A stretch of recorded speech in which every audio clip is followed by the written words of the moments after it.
Ngatarise vakomana vatatu ava. Ane heti white, ane kepi red and white, neane wetsuit uyo. Gaitone zvakamira sei.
Vakomana vanenge vawanda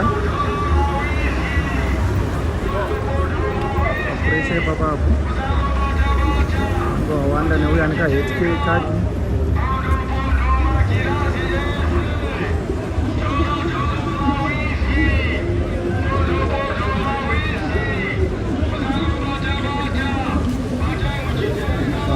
pana vachitanga zitani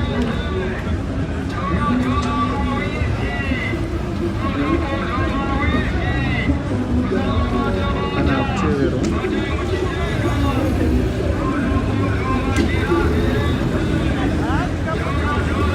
pana yatinoti ana kusefera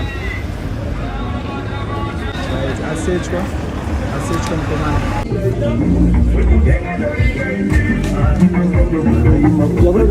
foni pana wangu nofira mari foni iri nani waipani foni iri yakunotona famba tione famba mana vefoni varuko ayo yakuno mana vefoni varuko mdani singe foni famba tione varu anje tione unga foni unga foni unga foni alikuchiza mdani wewe unga tione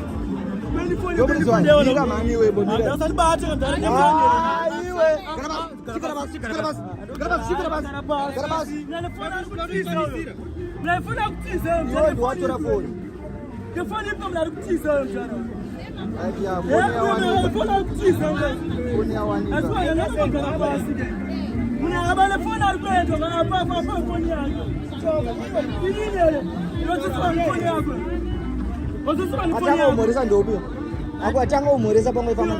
Ani, ina mubateri. Tatinga mubateri. Ai twe munhu ikazvakutaura. Bara totenda foni mukomana yawanika. Ikaiti. Iringa nemtara msadaru kanitara. Sasa zvakagara tichi. Muna mafoni ngangenjo kumtara. Foni yakandikata. Sorry tsano ne. Tatokumba trip. Sorry. Anambotamba chiramba. Ida kumoresa sinda kubira ndisi. Bo reso just status zvisi wa. Sora.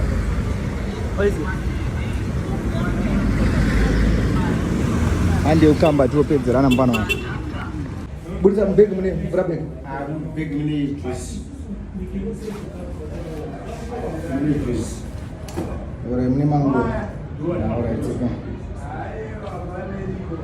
Ora tsira.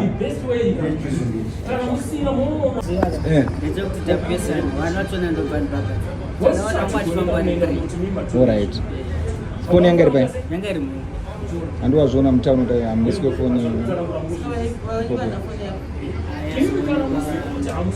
Sakakurira mustriti semarobhotsi patonase pane chitsotsi hativarayirwe kana kabotsi tinoona nyangwe negotsi sakakurira mustriti semarobhotsi patonase pane chitsotsi hativarayirwe kana kabotsi